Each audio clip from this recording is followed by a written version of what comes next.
राष्ट्रवादी सोबतच Digambar Patil vice chairman पदाचा देणार राजीनामा। दिगंबर पाटील यांच्या या निर्णयामुळे पलूस शहरात खळबळ।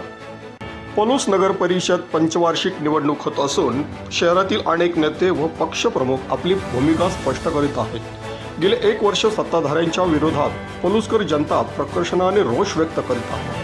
अशाच सर्व विरोधी गट एकत्र येत या निवडणुकीला सामोरे जाणे गरजेचे होते, पण तसे होताना दिसत नसल्याने जनसामान्यांचा कौल लक्षात घेता पलूसच्या हितासाठी व सर्वांगीण विकासासाठी राष्ट्रवादीत राहणार असल्याची भूमिका दिगंबर पाटील यांनी स्पष्ट केली आहे। त्याचबरोबर माझे नेतृत्व शरद लाड ज्यांनी मला क्रांती साखर कारखान्याच्या व्हाईस चेअरमन पदाची जबाबदारी मोठ्या विश्वासाने दिली ते आज भाजपमध्ये आहेत आणि त्यांना माझ्या या निर्णयामुळे त्रास होऊ नये यासाठी व्हाईस चेअरमन पदाचा राजीनामा देणार असल्याची माहिती त्यांनी पत्रकार परिषदेत दिली।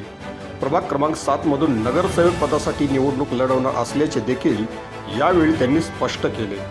दिगंबर पाटील यांच्या या निर्णयामुळे पलूस शहरात मात्र खळबळ उडाली आहे। स्पीड न्यूज मराठीसाठी सचिन लडगे, पलूस।